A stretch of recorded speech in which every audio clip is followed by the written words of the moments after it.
hello, and happy Wednesday, everybody. It is Doug Robbins, your wedding officiant, or to some I'm known as Doug the officiant, and just that. It is Wednesday, and you have landed on engagement. Welcome to engagement.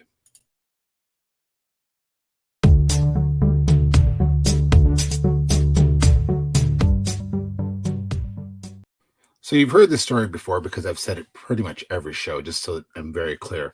Uh, People say to me, "Well, Doug, you're a wedding officiant, and you deal with people that get engaged all the time, and your show is called Engagement, and is it just for people getting married?" And I always say, "Heck no." I said I started this during COVID.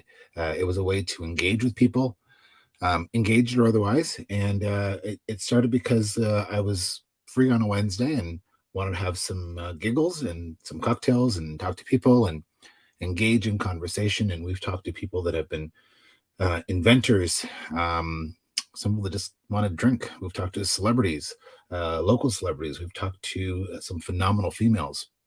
We've talked to, we did a wing contest. Pretty much whatever tickles my fancy and that I can do, we will. So we are now in season 5, and this is the first episode in season 5 that is dedicated as part of a series to farm to family. So we're talking about females in particular that are bringing something from a farm to your family table.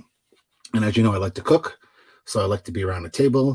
Conversation always happens easily around a table, and especially when there's something festive and something food related around it. So we have 2 great guests on tonight to kick this off. This is going to be a 4-part series, and share it with your friends, send it out, tweet it out, share amongst everyone, because we want people to realize how important the food chain is. Especially we're dealing right now with problems getting food to grocery stores, or shortages or price hikes. So let's talk to the actual farm families that create, produce, grow, and love what they do. So I'm really excited. The first person on tonight is Jess. And Jess Snobelen is a very proud farmer. And she comes from Snobelen Homestead. And I've got her waiting behind the wings. And there you are, Jess. How are you? Good, thanks. How are you? Very good, very good. You're in the farm office? Yes, I am. Perfect, perfect. So you farm. You've always been a farmer? I have not. No, I grew up in the city of Brantford, actually, and I met Brad when I was down here for college, and Uh-huh. then I suppose, as they say, the rest is history. Rest is history. Yeah. So Brad, I've got a picture of Brad. Actually, I creeped your page. So there the two of you are in the middle of a flower field. So Yeah. in love. I just love that. You guys at the farm. I've got a picture of the farm as well. So this is what you see in the fall as you drive up. I'm a huge Yeah, that's pumpkin nut.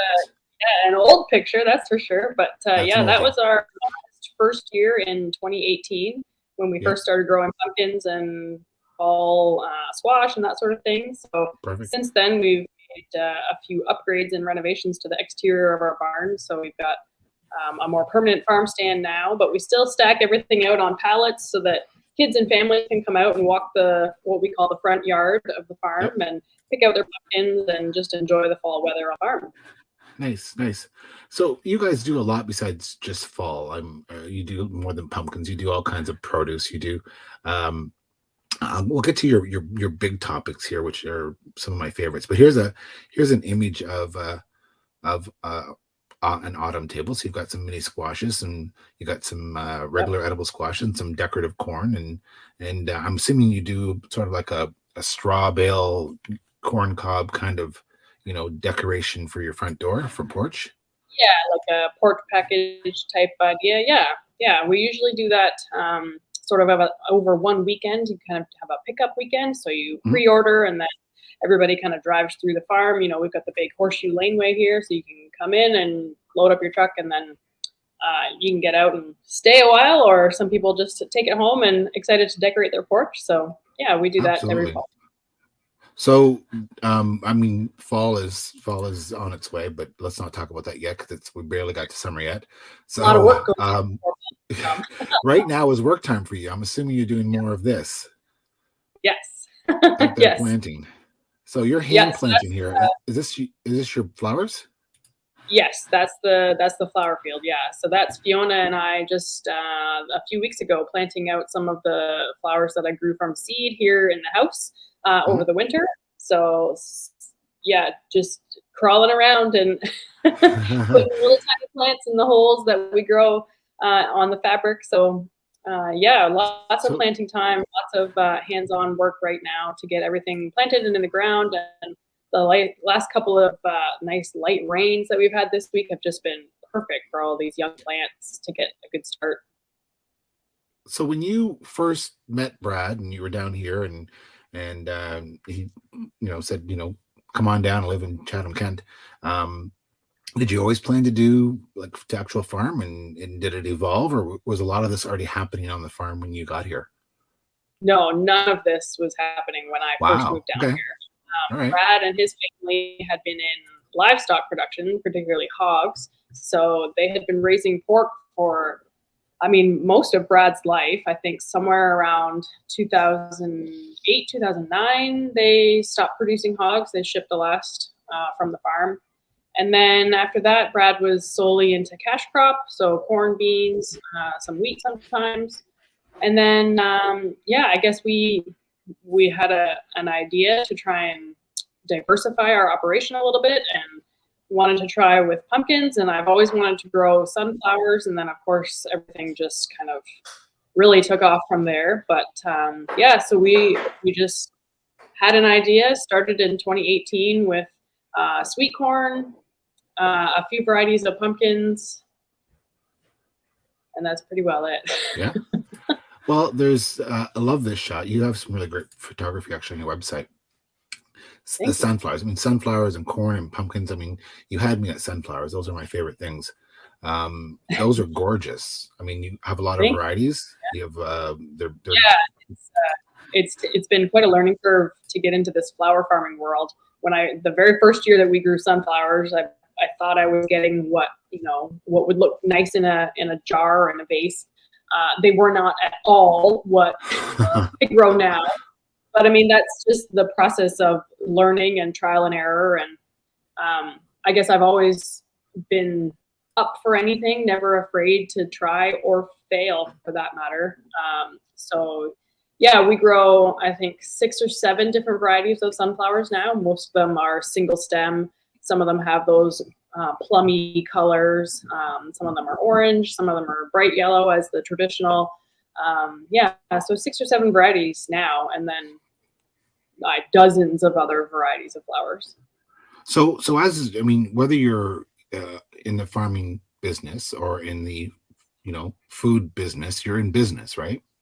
And a Yep. good entrepreneur sees the need. And right now, of course, with what's going on overseas and regular yellow sunflowers are the symbol for sort of solidarity for the Ukraine.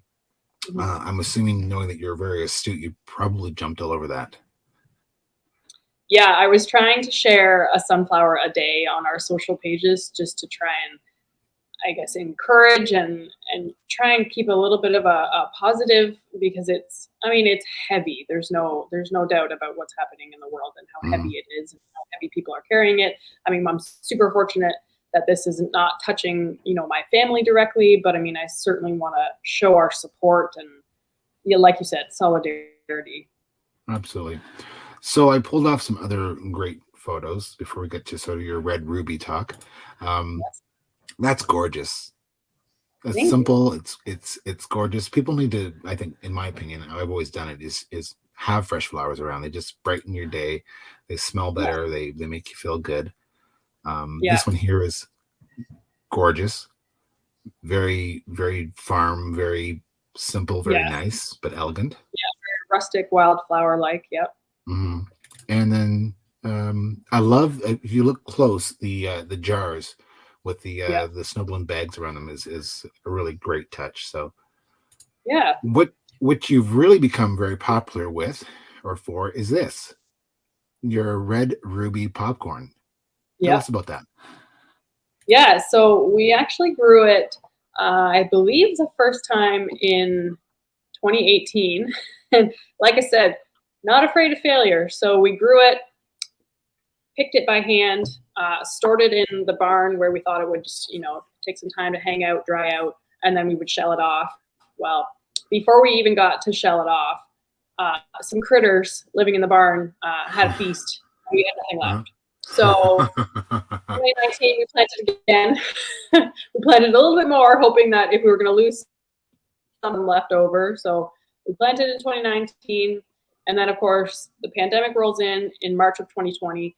And by then, the popcorn that we had harvested from 2019's planting was dried. And we thought, okay, well, we have a little seed cleaner at home, like just a very small, basic seed cleaner just to kind of knock all the, husk and silk off the harvested corn. So then we started bagging it. I tried to design up a sticker for a bag, and I think it was a weekend in April. Everybody was in, lockdown at home, and we thought, well, we can do the porch drop-off. Everybody was doing the contactless porch drop-offs and pickups. So I put out on our social media, I said, the first 10 people to reply that they're interested in this, send me a message, and we will deliver you a bag of popcorn the next day. So we did that, and we delivered our 10 bags, and we drove all over Chatham-Kent dropping them off.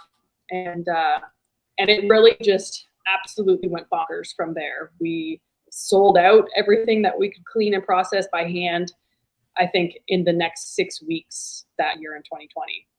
Wow. So then, of course, we planted it again and harvested it again in 2021. And what we thought was like 6 or 7 times as much as what we planted in 2019, we sold out again. So then we really upped the ante. We planted 5 acres of it last year, harvested it with the combine, and have really tried to take it next level so that we actually have inventory to get us a full calendar. Well, the thing people don't maybe know about the red ruby is that when it pops, it's extremely white. It's very, very bright white. Yeah. Pure white. So yeah, it's unique to have that as opposed to just regular corn. And if you're having a popcorn night because you're stuck in the house and you can't go to the show, or just because it's a good snack, it's a great thing to try. So reach out to the farm. You guys do online orders. You can drive out and pick it up. As I've done before, and it's something local. So we're going to talk about a little about organics and food chains and all that when we bring our next host in as well. And so we're going to circle back to you as well. So in the meanwhile, we have our next guest coming on, and if you've ever toured through this neck of the woods, you've probably heard this name. You've probably seen their sign. They're on a main thoroughfare here. We're going to bring in here next Hope, who's from Parks Blueberries. And Parks Blueberries is a bit of a legend in Chatham-Kent, and everyone knows of them, and people come by the busloads to see them. So I got to meet Hope for the very first time actually recently.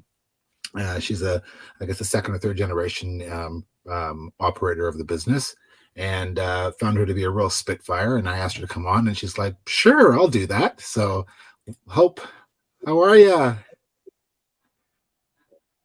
Oh, you're muted. Hi. There we go.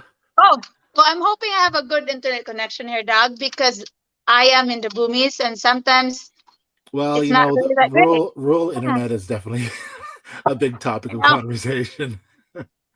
So yeah.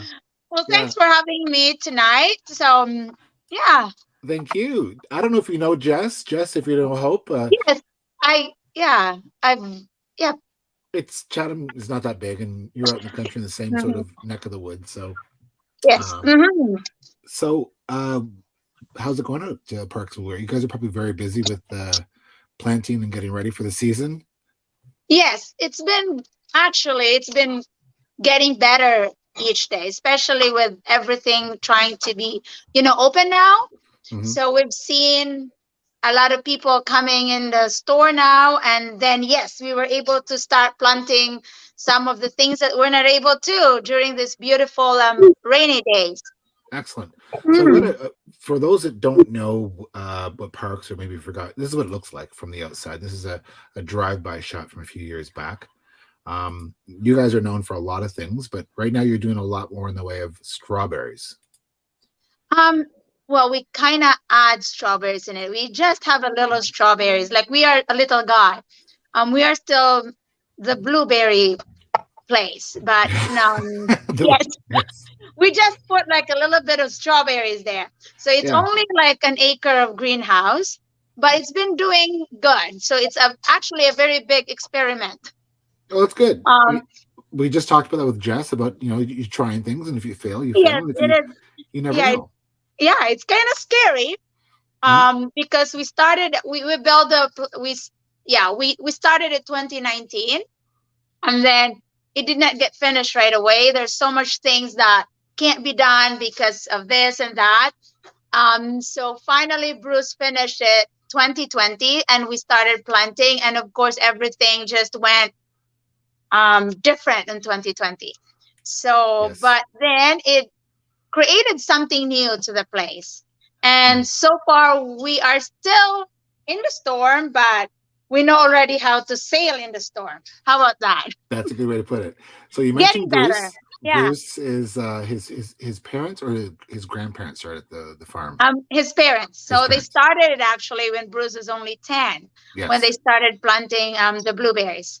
So, Nice. and I became part of the family 14 years ago. Ah. So here's a Yes. picture. I also creeped your page as well. Here's a picture of the gang Oh, and Bruce and the fam, and you guys out in the field. So blueberries, of course, are really big with you, and people that have been there know that the baked goods are always delectable. mm-hmm. The blueberry scones are always a popular thing, and I'm a foodie as I've indicated, and they are delicious. Uh, the covered strawberries Oh, are that's good.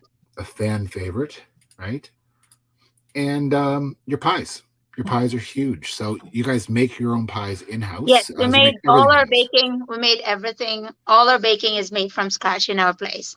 Hmm. Awesome. Our That's pies, awesome. our scones, our muffins, and then we also have some meat pies right now. So we extended our cafe. Hmm. So and we also offered some prepared food or lunches or dinner. Hmm. Yeah, and it's doing good too. Now I have a picture of your So pies because, of course, everyone loves. well, that's the lemon meringue pie. Yeah, it's Yes, really good. It's a gorgeous. blueberry meringue pie, so it's kind of different. Nice, nice. Hmm. So the you guys also produce. This is more scones. Um, One of my, of course, weaknesses would be this. Oh yes. Yes, the butter tarts. Mm-hmm. They're always It's consistently good. I'm not sure who's in the uh-huh. back making those, but they're always Oh, very good. Tina. Oh, Tina Tina. made that. So she's been with us for 27 years. Oh my God. Mm-hmm.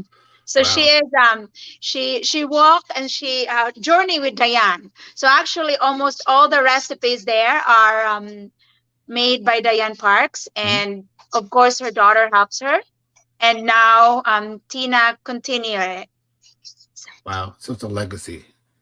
Yeah. That's amazing. It's great that you guys carry on the consistency in the story. So I want to talk to the two of you about what's going on right now in our neck of the woods and well, actually around the world. We hear stories, especially because we're so close to the states, about food chain just interruptions. I mean, it doesn't get any easier to That- get food or more direct or faster than going to the farms, right? So Jess, let's hear your take on sort of that farm stand kind of, we call it farm gate in the business, but being able to go right to the farm and get it right from a stand. Yeah, I mean, I hope we're talking about more than just a trend.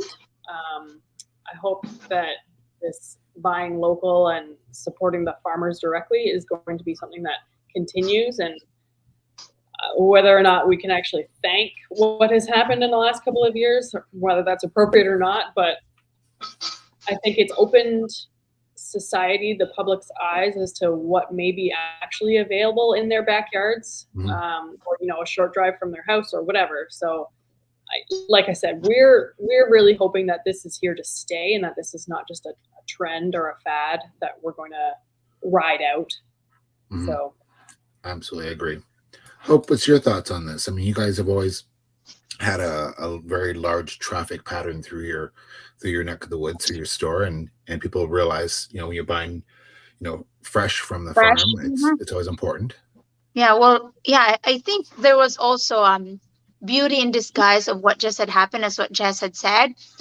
Because we started with our strawberries also. Like blueberries is our name brand, so Hmm. it's already there. People know we have 11 varieties, and they come and they chose from those varieties, and it's fresh. It's there. You pick it, you eat it. Yeah, But strawberries, it's kind of new, and it happened when we first planted, and our first produce happened during 2020.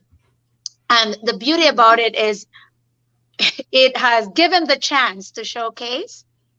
And I think we were grateful for that, because you have to think that you're also competing with strawberries coming from California hmm, and coming from Mexico. And you can't deny that sometimes they have it on sale in Sobeys for like $3, which is amazing, I guess.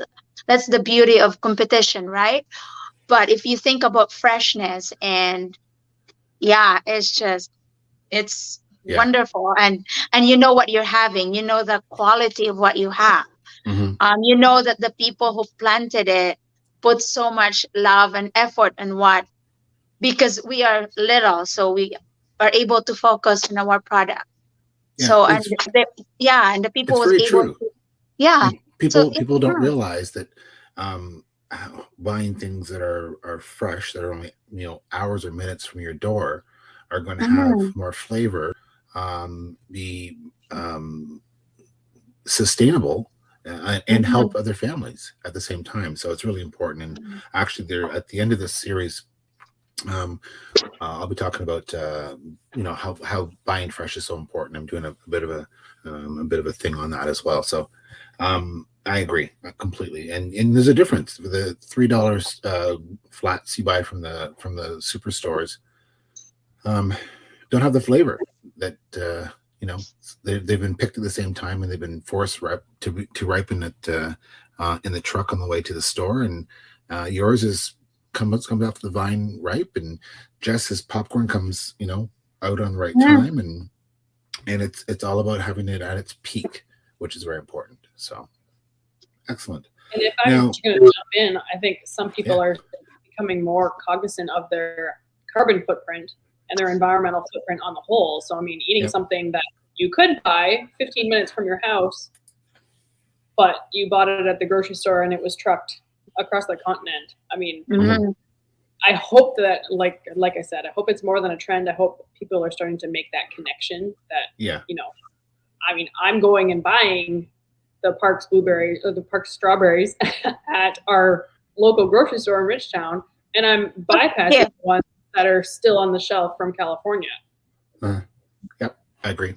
I agree. We actually have a person coming on here in a few weeks, who grows garlic. I'm huge. I mean, I do a lot. I do all the cooking, in our family, and love fresh garlic. And there's a difference, that stickiness that garlic gives you when it's fresh, right? So there's actually Mhm. someone coming on who's growing it locally, as a side hustle, as a side business. And the difference between that, and of course, when you see the bags that come from overseas, they don't compare. It's hands down. And price is not really that different. It's very, very similar. But I'm supporting Mhm. local as much as possible. So stay tuned for that. That's coming in about 3 weeks. So, what is your trend coming your way for the upcoming season? Like, are you? We'll talk to Hope first. You guys have, of course, you guys do seasonal things as well. Like, I know that, the first time I met you, Hope, I was in your store. You didn't know who I was, and you're like, "Are you coming to get Thanksgiving dinner here?" And I said, "I said no, I'm cooking it myself." She said, "Well, we have it here. You come get it to go." Which some days would be a saving grace because I bust my butt cooking.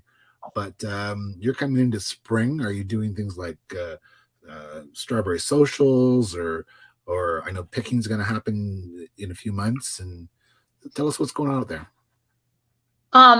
Pretty much our May is kind of busy because of Mother's Day, right? And it's kind of like our preparation month also. And then with strawberries right now, it's pretty much like a strawberry season right now. And June, I was actually thinking about that too. Like, oh, maybe we should have like a strawberry social. So I'm still kind of thinking about that because this is our second season of strawberries, and I haven't really prepared myself on doing things like that because it's been a crazy 2 years. Like it Yes. was like very stressful and it was different. Uh-huh. um and June also, it's kind of like your time that is also, it's running time because July will be here, and then that's going to be your blueberry season, so you only have that little bit of time. Hmm. But we're always here, we're baking, we have our cafe, and then but we're hoping that we could have a strawberry social this June. Yeah. We did last year actually, but we did a fundraising for hospice. Nice. So that's what we did for strawberry, to culminate our strawberry season. So maybe I will let you know, Doc. Let me know. Let me know. And this is what we're talking about. When you have something that's local and you support local, you get the best, freshest product, and you help, whether it's a charity or help a family. And it's the small businesses that support and sponsor things like, you know, baseball for kids and soccer for kids and all those important things that we do in the community to give back. So, Jess, what's going on at the farm for you?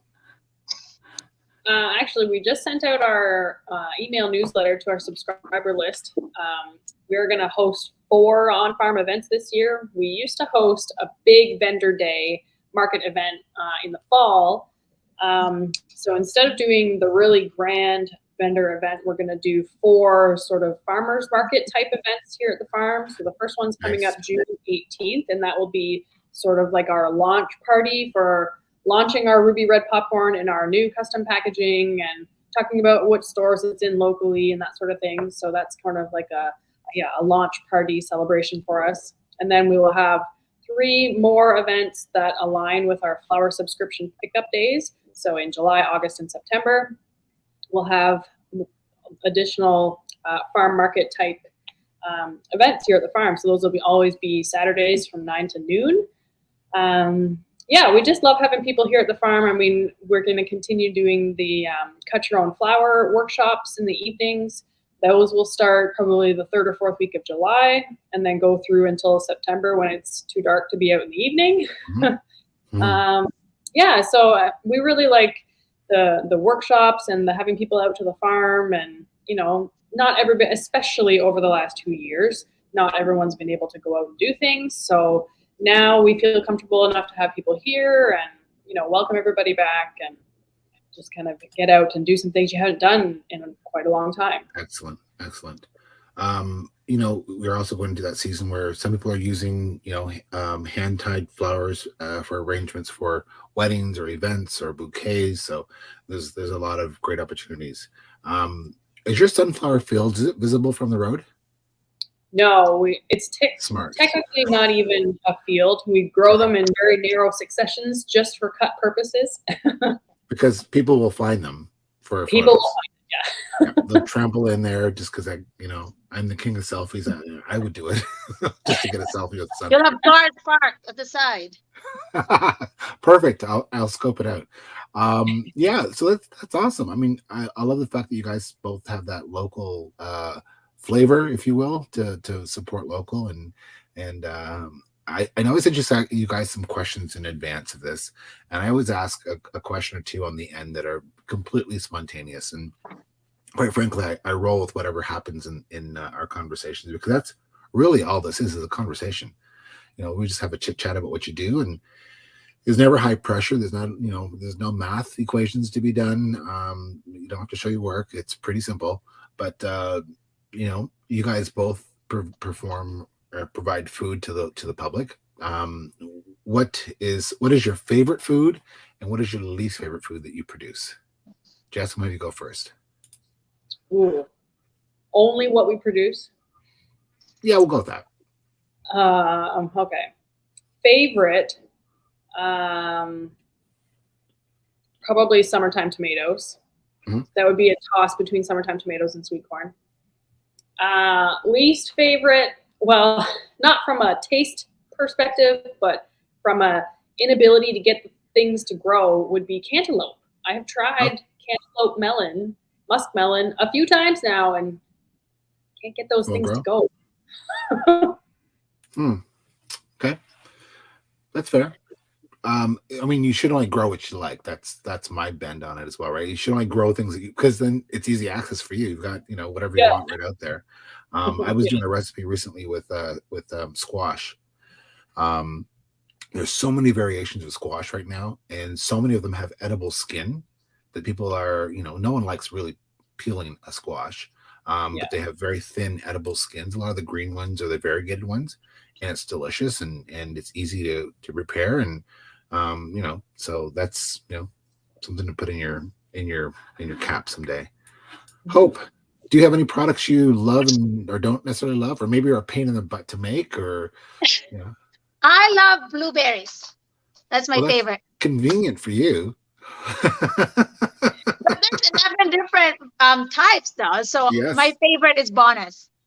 Okay. I had no idea there was 11 different varieties of blueberries. Yes, we actually there's more, but we grow 11.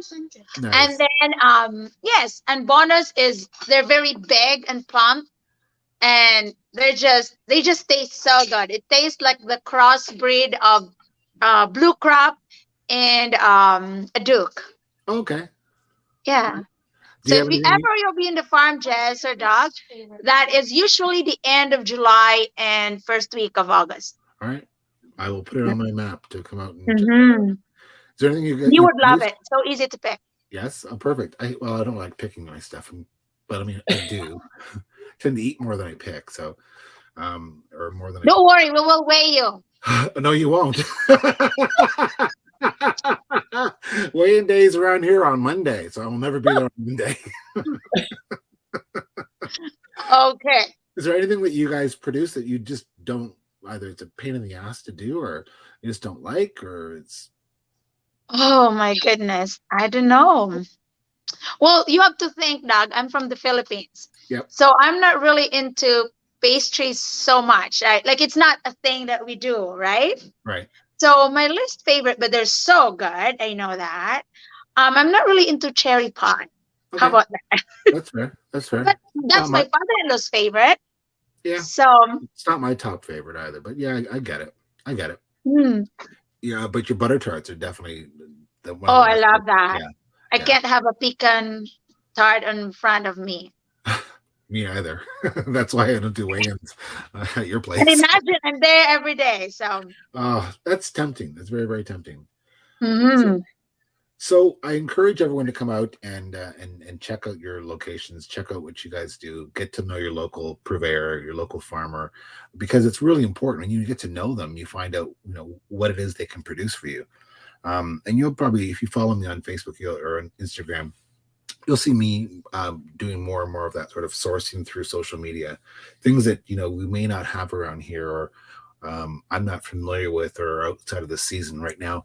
Two of the things I'm a hot pursuit for are fiddle ferns and smelt. I've never had either, and I've got a recipe that I want to try both of those in different recipes, and so I'm going to be socially asking people where to find this. Do I want to go out to the side of the road and pick fiddle ferns? I don't know about that, but if I had to, I probably would. So stick around while I say goodbye to the folks, and we'll see you on the backside. So don't go anywhere. So, all right. Thank you again for coming to engagement. Have a little chit chat, a little sip, learn something, I hope.